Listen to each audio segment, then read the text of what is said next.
tous.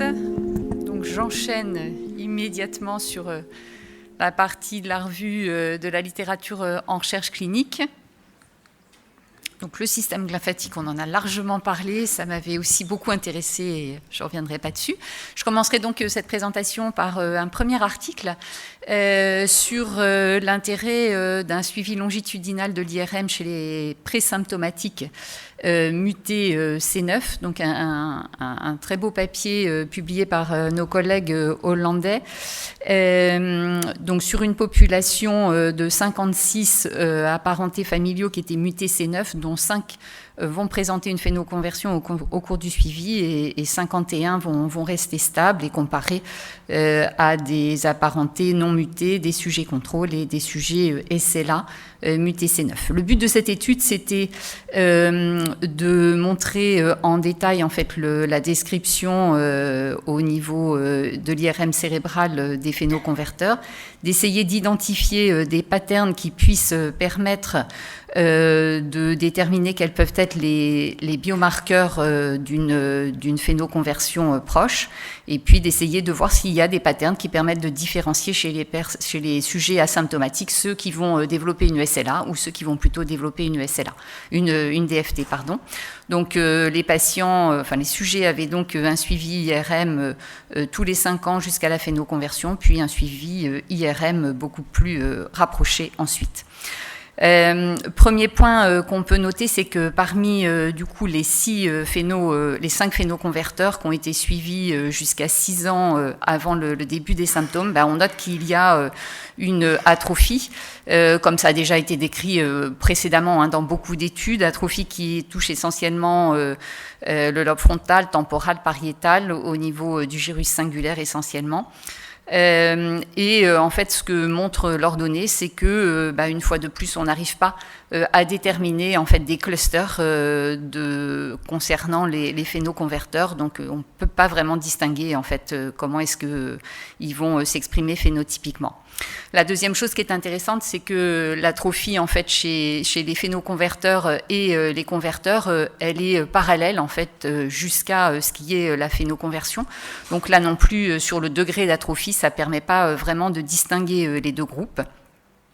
Et donc cette atrophie ne va pas permettre donc de distinguer les deux groupes. Là, le deuxième point concernant la gérification, donc c'est le fait qu'il y ait des sillons au niveau du cortex cérébral. Eh bien cet index de gérification décroît en fait également progressivement. Par contre, ce qui est intéressant, c'est que là cet index de gérification permet de distinguer en fait ceux qui vont présenter une phénoconversion de ceux qui ne vont pas présenter cette phénoconversion, et à la fois d'ailleurs au niveau des structures qui sont particulièrement atrophiées, mais également au niveau du cortex cérébral qui n'est pas atteint par l'atrophie au cours de l'évolution.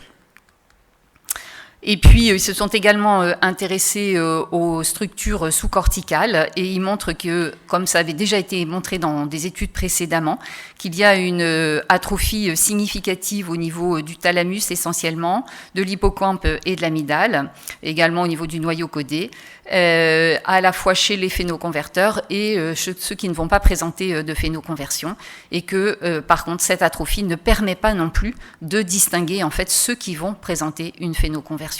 Donc autrement dit, on n'a pas beaucoup d'arguments sur cette étude pour démontrer en fait que l'atrophie cérébrale en soi pourrait être un argument de suivi des patients SLA et pouvoir prédire en quelque sorte leur phénoconversion en dehors de l'étude de l'index de gérification. Et enfin, dernier point de ce papier, c'est que cette atrophie, par contre, au niveau qu'on va observer chez les phénoconverteurs, va permettre en fait d'avoir un modèle. Et à partir d'un modèle d'études statistiques, il montre que essentiellement en étudiant en fait l'atrophie cérébrale chez ceux qui n'ont pas encore présenté de phénoconversion, eh bien on va pouvoir prédire l'âge auquel ils vont pouvoir éventuellement présenter une phénoconversion. Et que donc c'est beaucoup plus sensible au niveau de l'atrophie corticale que de l'atrophie des structures sous-corticales. Bon, c'était le papier voilà, un petit peu plus complexe. Après, je vais venir sur des choses un peu plus cliniques et peut-être qui sont plus parlantes pour tous. Et j'ai choisi de vous rapporter ce papier donc de nos collègues allemands, qui est une étude sur l'intérêt de l'inexsufflateur mécanique dans le désencombrement. Et tout simplement avec des questions assez simples, c'était qu'est-ce qui détermine en fait le fait que les patients soient appareillés ou ne soient pas appareillés? Qu'est-ce qui détermine la fréquence d'utilisation et comment est-ce que les patients analysent subjectivement l'utilisation de ces inexsufflateurs et comment est-ce que c'est corrélé aux symptômes qu'ils présentent? C'est une étude qui est une belle étude multicentrique longitudinale observationnelle avec 12 centres qui ont recruté les patients. Au total, 694 patients ont été recrutés dans cette étude. Et ce que l'on peut observer, c'est que 167 patients, en fait, donc, ne vont pas pouvoir être appareillés. Et ce que l'on note, c'est que finalement, parmi les patients qui ne sont pas appareillés, il y en a à peu près la moitié qui ne sont pas appareillés parce qu'ils vont décéder précocement ou on n'aura pas le temps de mettre en place la ventilation. Ce qui montre donc que chez un certain nombre de patients, au moins 50% des patients, finalement, l'appareillage est probablement trop tardif et donc ne survient pas suffisamment tôt. Et après, il y a une vingtaine de pourcents de patients pour lesquels, en fait, les patients ne vont pas donner suite par rapport à la mise en place. Deuxième élément qui ressort de cette étude, c'est que finalement, quand on regarde l'appréciation des patients concernant leur efficacité, l'efficacité de leur toux et le DEP2, eh bien, on se rend compte qu'il y a une bonne corrélation entre les deux. Et donc, finalement, lorsque les patients ressentent une diminution de leur efficacité de la toux, c'est parallèle à la diminution du peak flow et c'est un bon indicateur. Et puis, troisième point donc, qui ressort de cette étude, c'est ils ont analysé la satisfaction des patients, et la satisfaction, ils l'ont analysée par l'analyse du fait de savoir s'ils recommanderaient la mise en place d'un inexsufflateur. Donc, vous voyez que globalement, en fait, il y a quand même plus de 3/4 des patients qui recommanderaient la mise en place de cette technique de désencombrement. Et en fait, la recommandation est d'autant plus forte que les patients, en fait, ont une altération de leur toux cliniquement.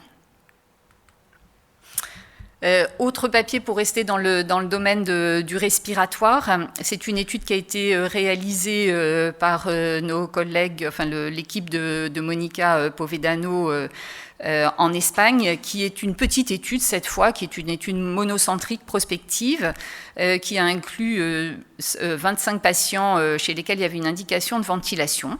Et en fait, chez ces patients, ils ont fait une nasofibroscopie pour observer en fait s'il y avait des obstructions des voies aériennes supérieures. À la fois en ventilation spontanée avant la mise en place de la ventilation, puis ensuite après l'initiation de la ventilation. Ce qu'il est intéressant de noter dans cette étude, c'est que finalement, vous voyez que parmi les 24 patients qui ont été inclus, 9 en ventilation spontanée présentaient en fait des obstructions des voies aériennes supérieures, ce qui est non négligeable.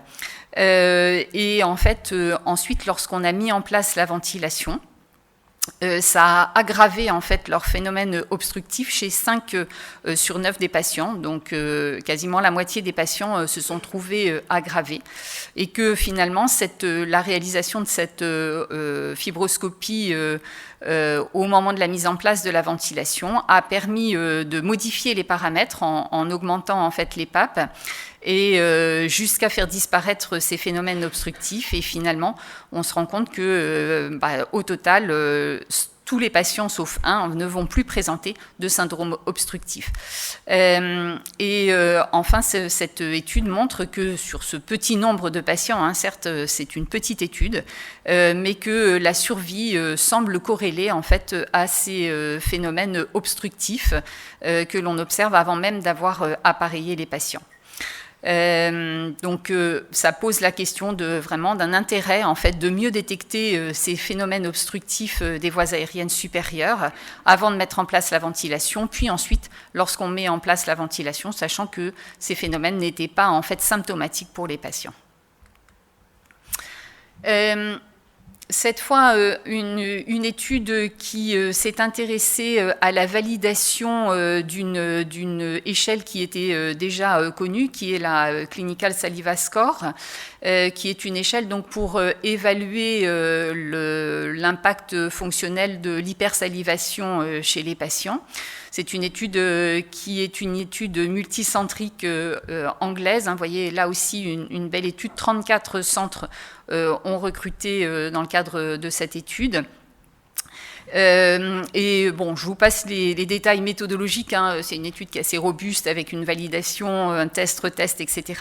Et cette étude montre que y a un intérêt à utiliser cette nouvelle échelle, et surtout parce qu'en fait, elle permet de pouvoir distinguer la salive épaisse de la salive fluide et des problèmes en lien avec ces deux types de salive. Donc c'est une échelle qui pourrait être, et avec en plus un mode opératoire hein, de la passation de l'échelle qui est tout à fait très détaillé, et donc une échelle qui pourrait être très intéressante en pratique clinique pour des études s'intéressant à ce problème de l'encombrement, de l'hypersalivation, qui peut intéresser à la fois les kinés, les orthophonistes, qui s'intéressent à ces problèmes. Et puis cette échelle a aussi le mérite de pouvoir s'intéresser à l'impact social des problèmes de l'hypersalivation et de l'impact sur l'utilisation de la ventilation. Donc c'est vraiment une échelle qui semble très clinique et très intéressante, même si un petit bémol, il n'y a pas du tout de considération du problème de la bouche sèche, ce que rencontrent également fréquemment nos patients.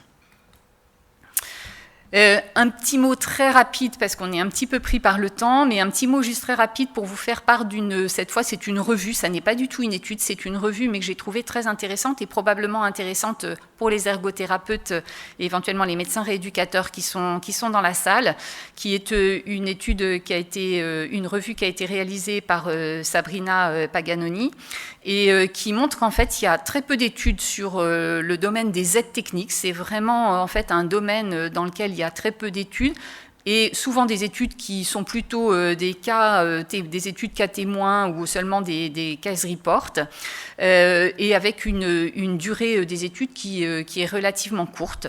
Et donc ça souligne en fait l'importance de développer la recherche dans ce domaine, et y compris en fait dans des technologies plus high-tech telles que les bras robotisés. Je vais maintenant vous parler de deux études concernant les troubles cognitifs. Une première étude qui a été réalisée par nos collègues italiens, qui est une étude qui s'est intéressée à la fréquence des troubles cognitifs au cours de la SLA et de l'évolution. Le but, c'était à la fois d'évaluer la progression et d'identifier si ça pouvait être prédicteur de modifications sur le plan de la survie et de l'aggravation fonctionnelle des patients. Alors, il y a beaucoup déjà d'études publiées dans ce domaine. C'en est une de plus, c'est une belle étude. C'est là aussi une étude longitudinale prospective avec 161 patients qui ont été inclus et 109 retestés au bout d'un an. Et cette étude montre que finalement, on a à peu près 60% des patients en fait, qui, au moment du diagnostic, présentent des troubles cognitifs et ou comportementaux, 40% qui présentent des troubles cognitifs et ou comportementaux. Parmi ces 40% de patients, il y en a à peu près un tiers qui vont présenter une aggravation. Et parmi les 60% de patients qui sont cognitivement normaux au moment du diagnostic, eh bien, il y en a 25% quand même qui vont développer des troubles cognitifs et comportementaux au cours de l'évolution. Donc là aussi, ce sont des données qui ont déjà été publiées dans la littérature, mais qui sont encore très discutées. Juste un petit point, parce que cette étude, elle montre que ce qui a déjà été publié également, en fait, les troubles cognitifs et comportementaux sont corrélés à une aggravation plus rapide de la maladie et à une survie plus courte. Mais pourquoi j'ai choisi de vous en parler ? C'est pour vous montrer que quand même, les choses restent discutables. Et vous voyez, 2 études publiées en 2025 et 2 études qui montrent en fait des résultats qui sont un peu différents. Cette deuxième étude, elle a été réalisée par l'équipe de Caroline Ingres. Et l'objectif était à peu près le même. C'était une étude qui est également longitudinale monocentrique et qui inclut 216 patients. Donc c'est une étude quand même relativement conséquente également, avec un suivi à 12 et 18 mois. Et que montre cette étude? Eh bien, cette fois, ça montre que les troubles cognitifs et comportementaux sont relativement stables au cours du suivi, donc jusqu'à 18 mois de suivi, et que ces troubles ont un impact également négatif donc sur la survie. Donc, en ce qui concerne l'impact sur l'évolution de la maladie et la survie, on a des résultats relativement similaires. Par contre, cette étude montre qu'il n'y a pas d'aggravation statistiquement significative au cours de l'évolution chez ces patients. Donc, des résultats qui restent, somme toute, encore relativement discordants. Un petit focus sur la clinique. On a eu cette très belle conférence sur les symptômes moteurs dans la sclérose latérale amyotrophique, mais aujourd'hui, on dit de plus en plus que la SLA n'est pas qu'une maladie motrice, mais c'est une maladie systémique. Et parmi, en fait, l'atteinte systémique, il y a l'atteinte sensitive.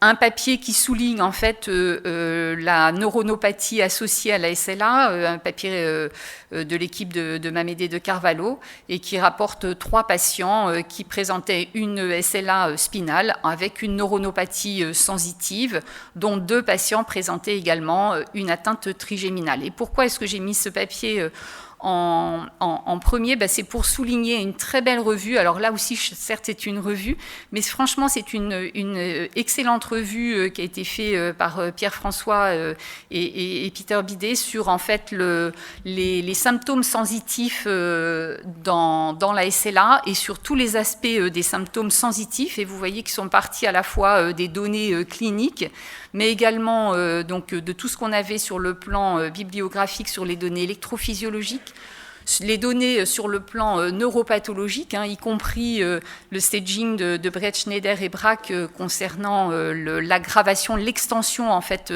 de l'atteinte TDP 43 au niveau du cortex moteur et ensuite sensitif, mais également l'atteinte thalamique, l'atteinte des ganglions dorsaux, la dégénérescence des colonnes postérieures et également les données concernant les biopsies nerveuses. Donc finalement, beaucoup de données à la fois cliniques, électrophysiologiques, histopathologiques, mais également des données sur le plan de la neuroimagerie qui apportent beaucoup d'arguments pour penser qu'il existe une atteinte qui est le plus souvent infraclinique du système nerveux et donc qui souligne en fait l'importance de poursuivre les explorations pour permettre de mieux comprendre en fait ces atteintes sensitives.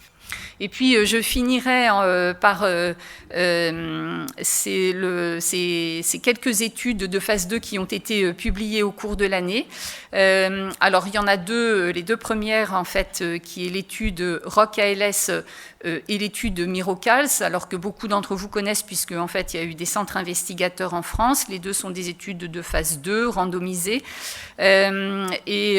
Donc, ROC-ALS ayant pour but d'étudier une molécule donc, qui est une urokinase qui joue à la fois sur la dégénérescence axonale et qui module l'inflammation et qui a montré des résultats significatifs sur l'ACV, le nombre d'unités motrices par le Munix, mais également sur des marqueurs de la dégénérescence gliale, le GFAP.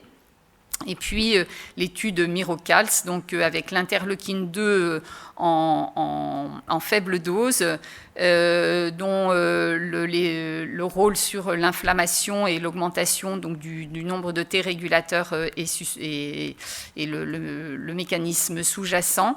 C'est une étude qui a par contre été très longue, sur 18 mois, dont l'objectif était de démontrer un impact sur la survie. Il n'y a pas eu d'atteinte de l'objectif principal. Par contre, cette étude a quand même montré qu'il y avait une diminution significative du nombre de Treg et donc des résultats quand même encourageants et des résultats en analyse de sous-groupe qui étaient encourageants. Et puis 2 autres études qui sont des études courtes, qui sont des études surtout de safety. La première, c'est concernant le triméthazidine qui est censé agir au niveau du stress oxydatif du métabolisme des acides gras. Et cette étude donc, montre donc qu'il y a d'abord une bonne tolérance du produit et qui montre une réduction significative des marqueurs du stress oxydatif et aussi au niveau des dépenses énergétiques de repos. Donc des résultats qui sont en tous les cas sur la safety encourageants. Et peut-être y aura-t-il une phase 3 qui va suivre. Et puis la deuxième molécule, c'est le tegoprubart, qui est donc une étude qui a été pilotée par Sabrina Paganoni également, sous forme de perfusion IV par une molécule donc, qui est censée agir au niveau de la neuroinflammation. Qui a montré qu'il y avait une diminution significative des marqueurs pro-inflammatoires et des cytokines. Alors bien sûr, tout ça ne sont que des résultats d'études de phase 2 à prendre avec beaucoup de prudence, puisqu'on sait qu'en fait ces résultats peuvent être positifs avec ensuite des études de phase 3 négatives. Et puis je finirai sur une note positive, c'est ce papier qui vient tout juste d'être publié dans le Lancet concernant l'utilisation du jacifusine, qui est un oligonucléotide antisens FUS, qui a été utilisé en ouvert chez 12 patients. Et cette étude montre des résultats encourageants au moins chez 2 patients, puisque on a noté une amélioration fonctionnelle après 10 mois de traitement, qui était parallèle d'ailleurs à la diminution du taux de neurofilaments, et un patient qui a été traité en fait à un stade précoce présymptomatique et qui est resté asymptomatique durant toute la durée du suivi. Voilà, donc je m'arrêterai là et en fait, le but de ma présentation aujourd'hui, c'était surtout de montrer qu'il y a beaucoup de choses à faire, il y a beaucoup d'études à faire et il y a des choses qui sont tout à fait possibles de façon collaborative sur des sujets qui sont, somme toute, qui préoccupent tout le monde sur le plan clinique et donc ça peut être intéressant.